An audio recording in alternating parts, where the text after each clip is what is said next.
Today we shall start with four basic key points.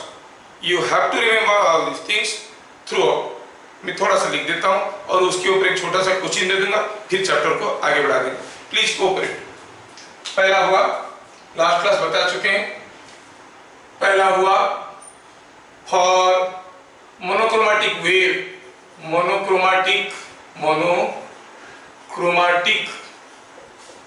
Wave मतलब same wavelength, ठीक है. दूसरा क्या हुआ, जस्ट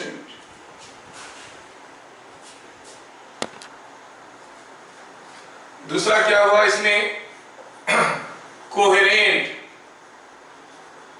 दो वेव को कोहेरेंट कब कहेंगे, सेम इनिशियल फेज, ठीक है. तीसरा क्या हुआ, फॉर मोनोक्रोमैटिक वेव्स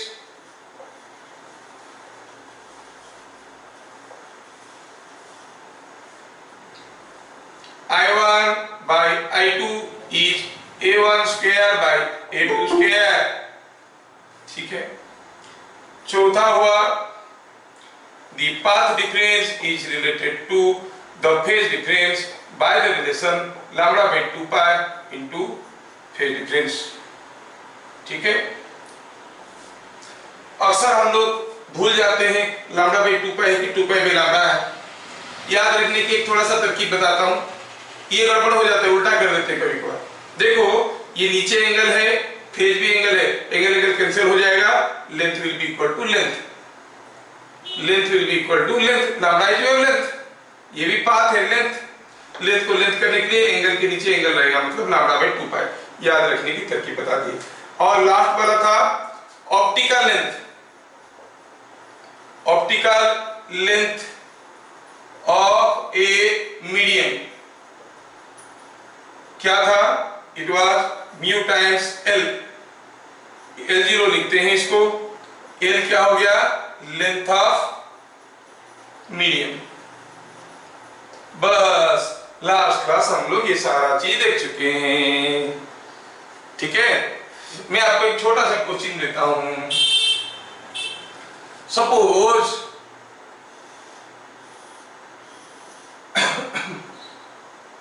ये कोई एक सोर्स है, ये कोई एक दूसरा सोर्स है, ये सोर्स का नाम A है, ये B है. यहां से ढेर सारे रे निकल के जा रहे हैं, यहां से भी रे निकल के इधर भी जा रहे हैं, और ये दोनों रे यहाँ पे मिले पॉइंट C पे. यहां से ढेर सारे रे जा रहे हैं चारों तरफ, यहां से भी जा रहे हैं. ये दो रे की बात कर रहे हैं जो आपस में C पे मिलते हैं. दिया गया है ये लेंथ है 5000 एंगस्ट्रॉम, ये लेंथ है 12000 एंगस्ट्रॉम, ये लेंथ है 13000 एंगस्ट्रॉम. क्या दिया है क्वेश्चन में क्या दिया है, A and B are two monochromatic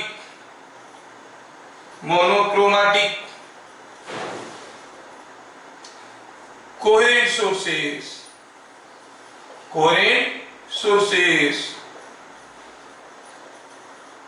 of lambda is equal to 8000 Armstrong. Find phase difference between them at point C point में दोनों जाके पहुंच रहे हैं.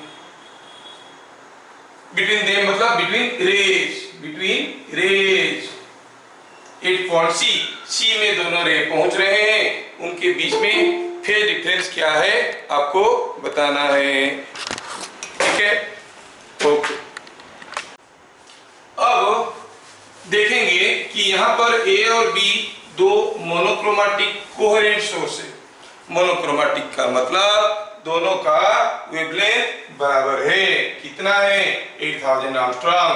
कोहेरेंट है मतलब यहां पर इसका फेज और इसका फेज, दोनों का फेज बराबर है.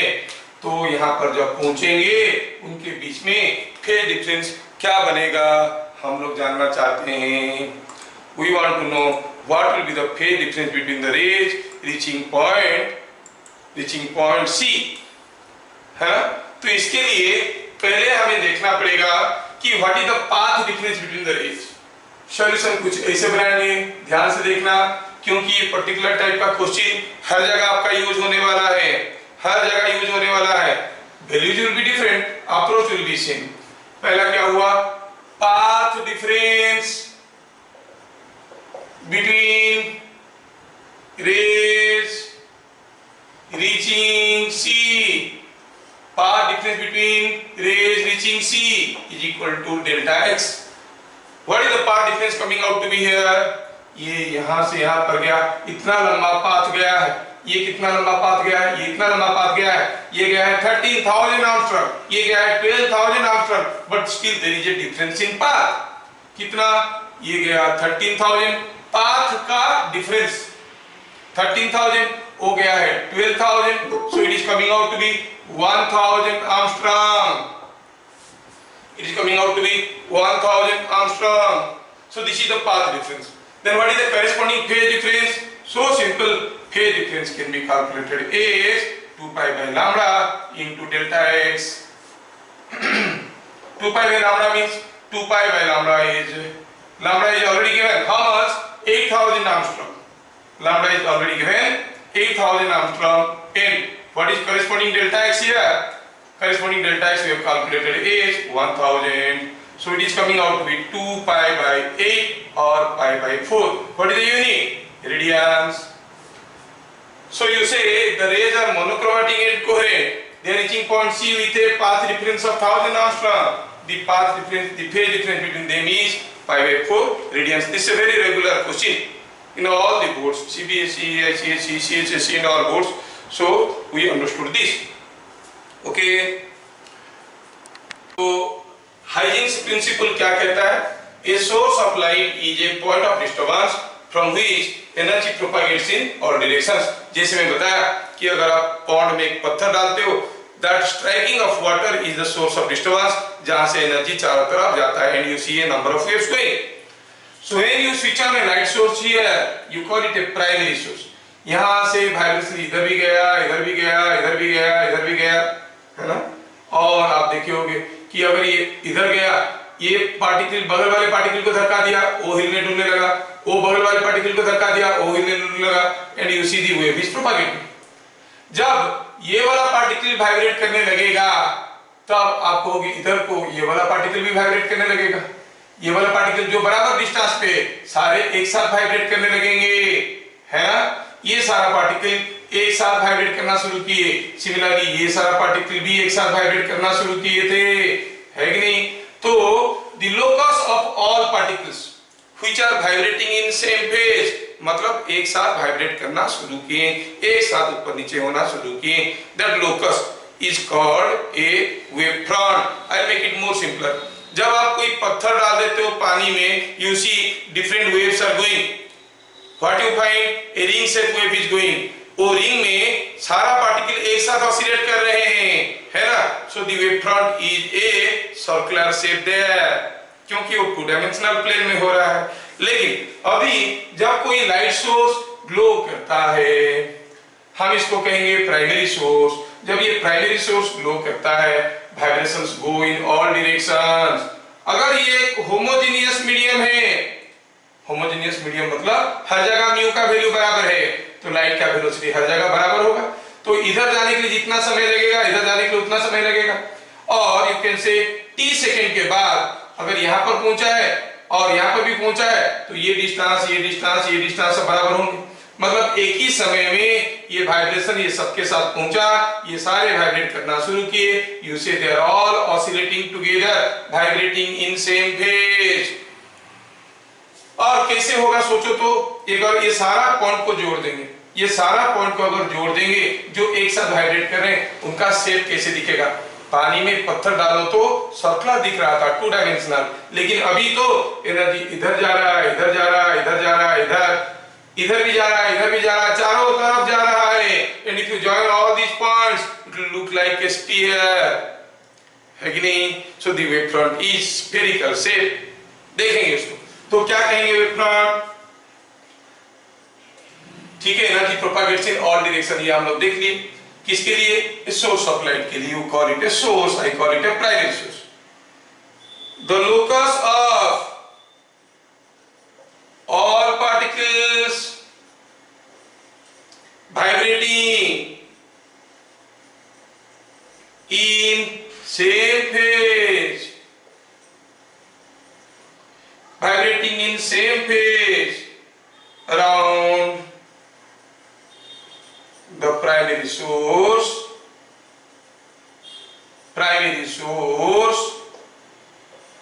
represent a wave front।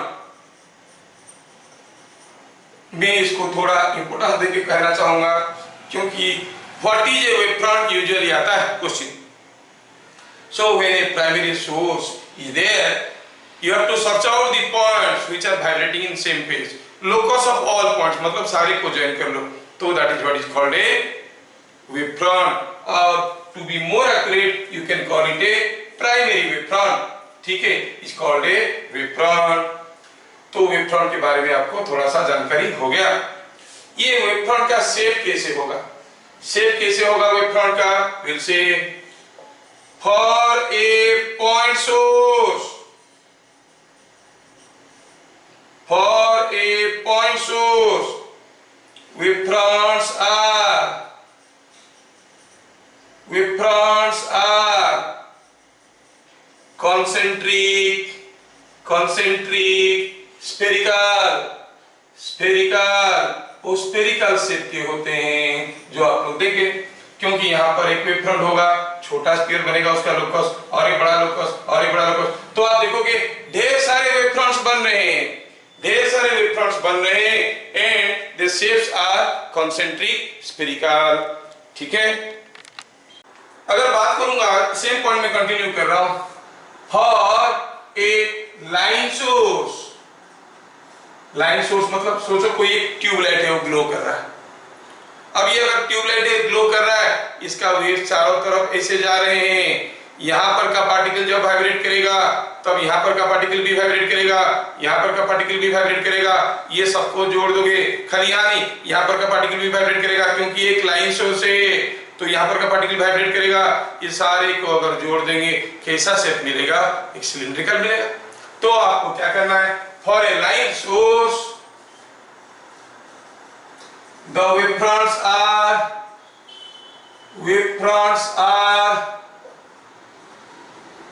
concentric, coaxial cylindrical, coaxial सबका कॉमन एक्सिस रहेगा, coaxial cylindrical, इन शेप इनका कोएक्सियल रहता है और सिलिंड्रिकल रहता है, ठीक है। अच्छा, अगर कोई प्लेन सोर्स ऑफ लाइट है, से फ्लोर लाइट, ये बोर्ड इटसेल्फ पूरा ग्लो कर रहा है, it's a plane source of light. यहां से जब यहाँ का पार्टिकल वाइब्रेट करेगा तब यहाँ भी वाइब्रेट करेगा, यहाँ भी वाइब्रेट करेगा, ये सबको जोड़ोगे तो एक प्लेन मिलेंगे, ठीक है। For a plane source of light they are parallel planes, ठीक है, दे आर पैरेलल प्लेन्स। तो कोई प्लेन सोर्स ऑफ लाइट के लिए जो वेव फ्रंट्स होते हैं वो पैरेलल प्लेन्स होते हैं, है ना। तो ये अक्सर क्वेश्चन आता है, what is the shape of a wave front due to a point source of light, a line source of light और a plane source of light, और how you can get a plane wave fronts. Plane wave fronts मतलब parallel wave fronts कैसे पाओगे, by using a plane source of light, और other methods are also there, we shall see. तो ये चीज हमें समझ में आया। तो फिगर बताने के लिए मैं क्या करता हूं, यहाँ पे ड्रॉ करता हूं, आई कॉल इट ए, छोटा सा फिगर लेते हैं, दिस इज ए सोर्स, इसके चारों तरफ का ये सब पार्टिकल एक साथ वाइब्रेट करने लगे, ये एक सोर्स वाइब्रेट किया, ये वाइब्रेट किया, ये सब वाइब्रेट करने लगे, तो ये हो गया प्राइमरी सोर्स, प्राइमरी सोर्स कौन? ये। अच्छा, अब ये जो पार्टिकल वाइब्रेट कर रहा है उसके चलते भी वाइब्रेशन तो जाएगा आगे की तरफ, ये भी चारों तरफ उतना गुल खिलाएगा। जब ये वाइब्रेट करेगा उसके साथ लगे हुए सारे पार्टिकल वाइब्रेट करने लगेंगे। So this behaves as a secondary source, secondary source कौन? ये सेकेंडरी सोर्स जैसे बिहेव करने लगा। मतलब every point on a wave front, ये एक वेव फ्रंट है, इसके ऊपर सारा जो पॉइंट है वो सेकेंडरी सोर्स जैसे बिहेव करेंगे। चलो इसको भी नाम दे देते हैं, प्राइमरी वेव फ्रंट। ये फिगर ड्रॉ करना पड़ता है, ध्यान रहे, this is called primary wave front. ठीक है, अभी हमें ये सब पॉइंट समझ में आ गया। Let me take the snap of this. We shall see the fourth point. Fourth point क्या है? फोर्थ पॉइंट ये है कि हम कहेंगे every point on a primary wave front, primary wave front behave as a secondary source of light। तो हर एक पॉइंट सेकेंडरी सोर्स जैसे बिहेव करने लगा है। Every point has started behaving as a secondary source of light. तो हर एक पॉइंट एक सेकेंडरी सोर्स जैसे बिहेव करने लगा। ठीक है, तो यहां से जो एनर्जी निकला वो कैसे जाएगा? चलो देखते हैं। ये वाइब्रेट कर रहा है, यहां से भी एनर्जी चारों तरफ जाएगा, ऐसे ऐसे जाएगा, इसके चलते भी ऐसे ऐसे जाएगा, चारों तरफ जाएगा, है ना? और ये एनर्जी चारों तरफ जाने लगा। तो इनको कवर करते हुए एनवलप अगर लेंगे, इनको कवर करते हुए एनवलप लेंगे, मतलब ऐसा एनवलप लेंगे, forwarding envelope, that is called a secondary wave front। अच्छा, ये जो सेकेंडरी सोर्स बन गए, ये सेकेंडरी सोर्स के लिए क्या बनेगा? इंटरमीडिएट वेवलेट्स बनेंगे। द सेकेंडरी सोर्सेस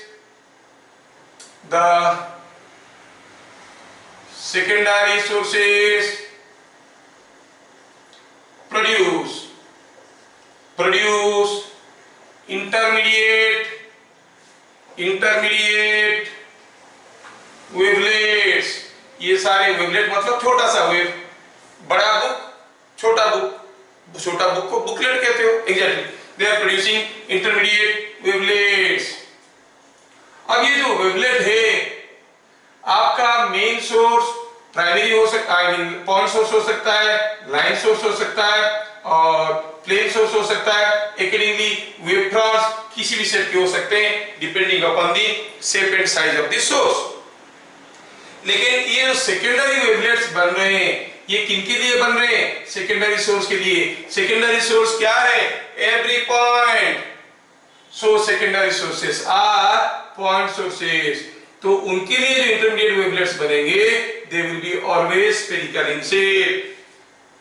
समझ में आया क्या? So the secondary sources produce intermediate wavelets of spherical shape।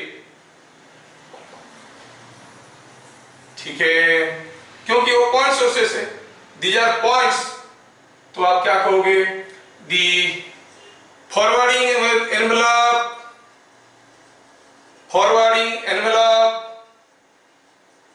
of the intermediate wavelets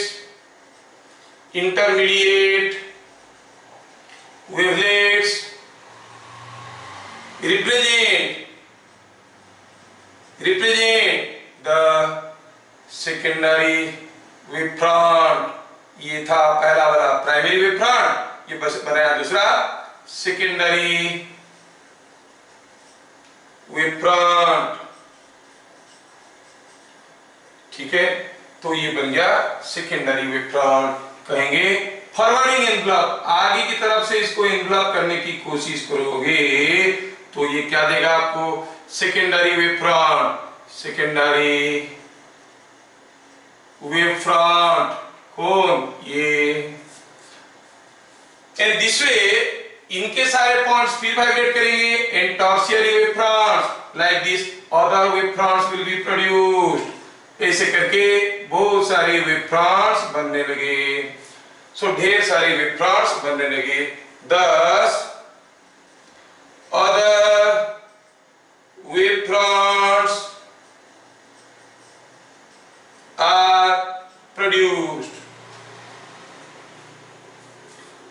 other wave fronts are produced। ठीक है, तो ये जो हम लोग अभी अभी देखे कि दूसरे अलग अलग वेव फ्रंट बने, वो प्राइमरी सोर्स के ऊपर बना। और हम अभी भी देखे कि प्राइमरी सोर्स अगर पॉइंट सोर्स है, ध्यान रखना मैं थोड़ा सा एक वर्ड मिसिंग कर गया हूं, इसलिए इसको भर्ती करने की कोशिश कर रहा हूं। प्राइमरी जो पॉइंट सोर्स बना उसके लिए स्फेरिकल वेव फ्रंट बना, लाइन सोर्स के लिए सिलिंड्रिकल बना, प्लेन सोर्स के लिए पैरेलल प्लेन्स बना। कब?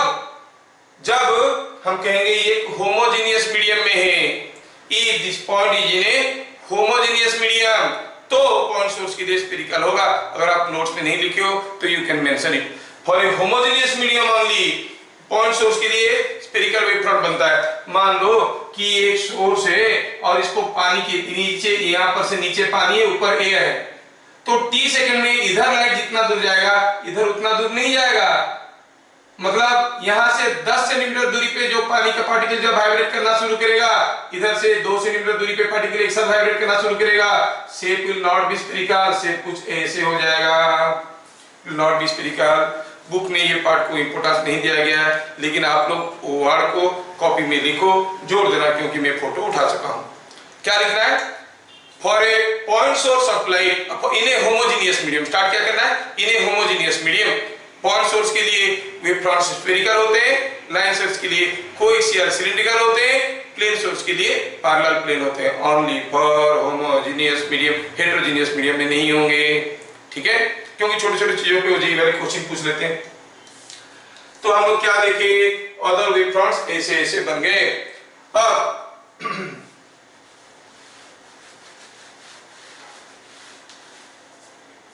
Last point number 5, a line drawn from primary source in a direction perpendicular to wave fronts,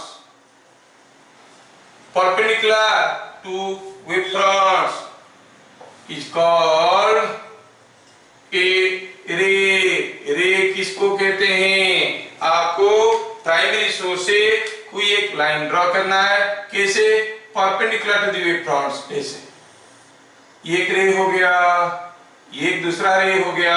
these are different rays, you say these are different rays. समझ में आया क्या? तो सारा चीज को मैं फिर से बता देता हूं। A source of light is a point of disturbance from which energy propagates in all directions. That source is called primary source. Locus of all particles vibrating in same phase around the primary source is called wave front. The shape of the wave front depends upon the shape and size of the primary source. In a homogeneous medium, for a point source, the wave fronts are concentric spherical. For a line source, they are coaxial cylindrical, and for a plane source, they are parallel planes. आपकी book में नहीं लिखा है कि heterogeneous medium होने से क्या होगा, हम लोग देख लेंगे एक दो क्वेश्चन। तीसरा हुआ, every point on the wave front behaves as a secondary source and spreads energy in all directions and produces intermediate wavelets. Wave fronts may be of any shape, but the intermediate wavelets are generated by points on the wave front, so they are all spherical in shape.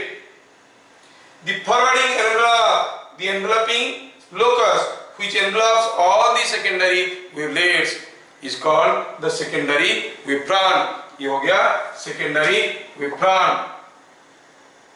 And this way इसके सारे points vibrate करेंगे और tertiary wavelets बनेंगे। Tertiary wave front बनेगा and different wave fronts are produced. If you draw a line from the primary source in a direction perpendicular to the wave front, that is called a ray. समझ में आया क्या? समझ में आया क्या? तो आप 5 पॉइंट करके याद रखो, या फिर इसको रिड्यूस करके 3, या इसको तोड़ के 6 पॉइंट करो, कोई फर्क नहीं पड़ता. This is the thing you have to write. What you mean by Huygens theory पूछेगा तो ये लिखना जरूरी है. ठीक है? क्या हो रहा है? जब लाइन में आप लोग सारे खड़े हो, यहाँ पे फिर से रिपीट कर देता हूँ, 100 लोग खड़े हैं, एक दूसरे को जबरदस्ती पकड़ के खड़े हैं क्योंकि सामने चॉकलेट मिल रहा है. पीछे वाले को आपने धक्का दे दिया, पीछे वाला उसके आगे वाले को, उसके आगे वाला उसके आगे वाले को धक्का देते देते देते देते सामने पहुंच गया. और देखो सबसे सामने जो था वो क्या किया? चॉकलेट लेते लेते देने वाले के ऊपर गिर गया. कौन धक्का मारा? मतलब पीछे. सोर्स कहाँ है? पीछे. Every particle started vibrating, है कि नहीं? तो उसमें क्या होता है कि the particles of the medium are not physically moving, they are just oscillating, but the energy is going and it reaches the first person. अब इसमें ये मेन चीज ये होता है कि यहाँ से जो एनर्जी जाता है वो mostly in the forward direction में जाता है. क्यों फॉरवर्ड डायरेक्शन में जाएगा? That is given by Stokes law. तो ये हाइजेंस प्रिंसिपल यहाँ पर खत्म हो गया, हाइजेंस थ्योरी यहाँ पे खत्म हो गया. उसके रिलेटेड कुछ फैक्ट्स को हम लोग यहाँ पर देख लेंगे.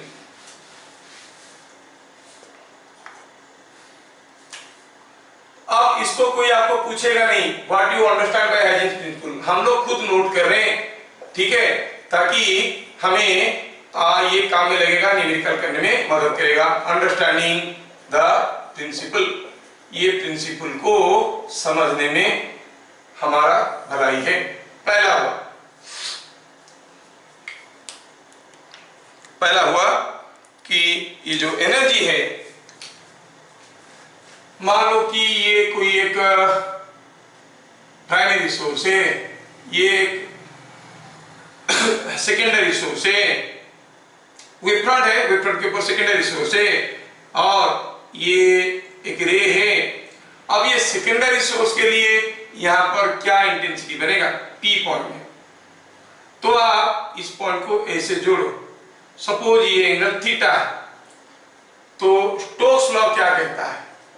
स्टोक्स लॉ कहता है, यूजुअली आपके स्कूल में नहीं पूछते हैं लेकिन बुक में दिया है. स्टोक्स लॉ क्या कहता है?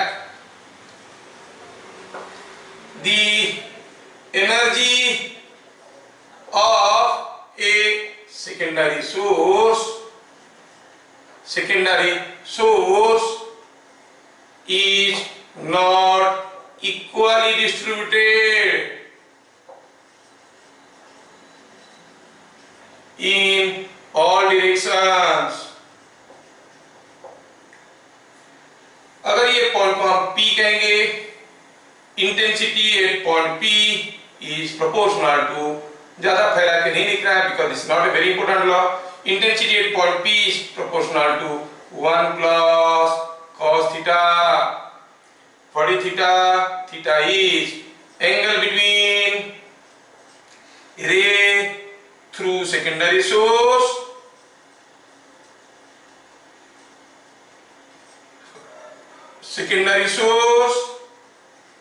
and position vector of point of concern, जो पॉइंट का हम देखना चाहते हैं intensity with respect to secondary source.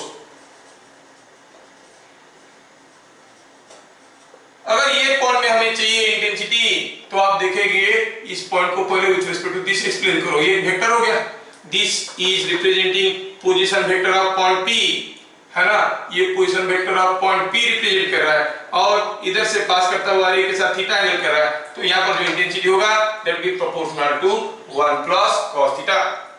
सोचो इस डायरेक्शन में इंटेंसिटी क्या होगा? Theta is 0, cos 0 is 1. So intensity is maximum in this direction. सबसे ज्यादा एनर्जी इसी डायरेक्शन में जा रहा है.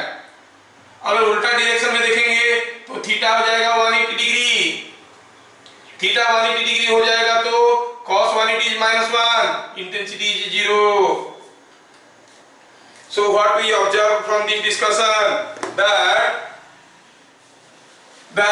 most of the energy of a secondary source, most of the energy of the secondary source goes in forwarding direction. कुछ energy इधर भी जाता है जिसके चलते डिफ्रैक्शन हम लोग पढ़ेंगे. तो हम क्या कहेंगे? Thus most of energy of a secondary source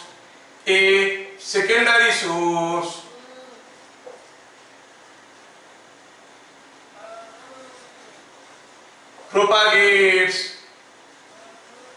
in forward direction and almost no energy goes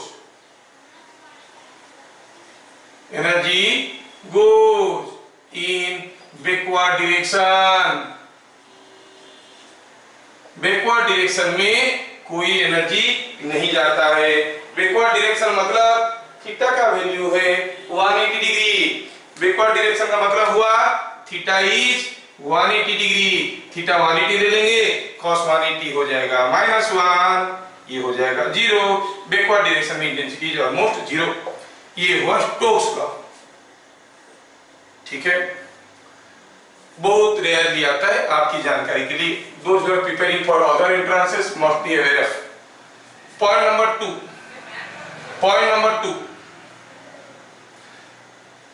the phase difference between different rays on same wavefront, एक पर्टिकुलर वेवफ्रंट को क्रॉस करता हुआ सारा रे के बारे में सोचिए. तो क्या होगा? They are all vibrating in same phase, so phase difference is 0. ये अक्सर क्वेश्चन में आता है. What is the phase difference between two points on the same wavefront? You say 0. ये दोनों पॉइंट में फेज डिफरेंस नहीं है. ये इधर से जाता हुआ दो रे, इन दोनों के बीच में फेज डिफरेंस क्या है? कहां पे? On this same wavefront. कितना हुआ? 0. ये अक्सर 1 मार्क का क्वेश्चन आता है. तीसरा हुआ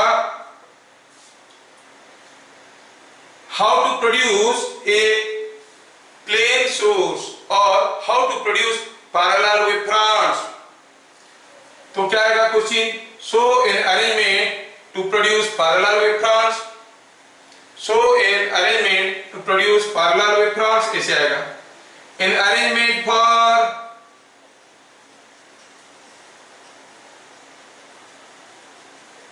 parallel wavefronts can be made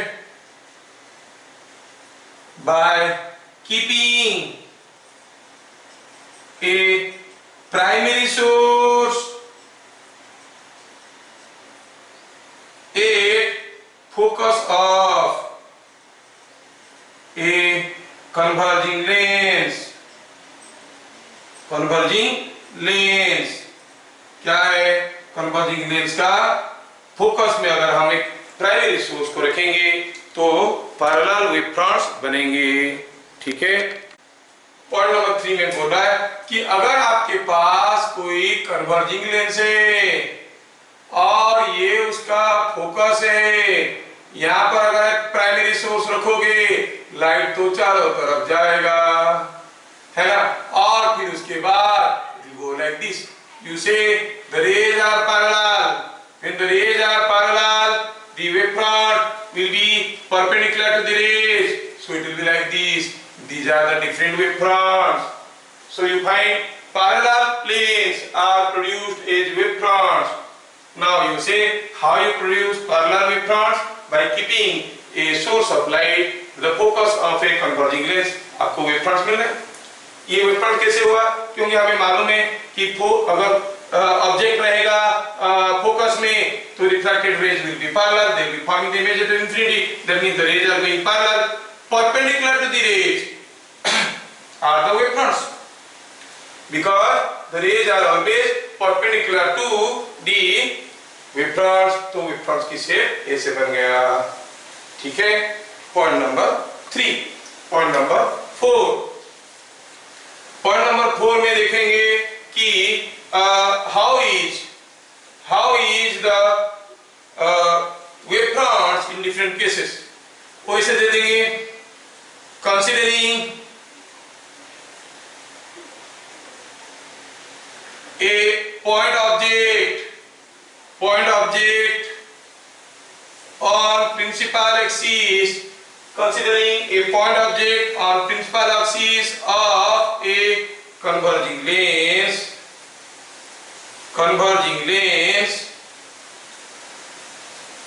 draw the wavefronts। हमें wavefronts ड्रॉ करना है। कैसे ड्रॉ करेंगे wavefront को? तो आप ले लो, ये हो गया कोई कन्वर्जिंग लेंस, ये हो गया उसका प्रिंसिपल एक्सिस, ये हो गया कोई ऑब्जेक्ट जिसको आप सोर्स कहोगे, इसके चलते रे जाएंगे। अगर ये फोकस में होगा तब पैरेलल होंगे, नहीं तो कहीं ना कहीं तो जाके कन्वर्ज हो जाएंगे, कहीं ना कहीं जाके वो इमेज फॉर्मेशन करेंगे। तो आप कहोगे these are the different rays going like this converging here. अगर आपको वेवफ्रंट बनाना है तो your wavefronts will be perpendicular to the rays, they will go like this, or either they will be like this, wavefronts will be like this। So you see the different wavefronts are as shown। ठीक है,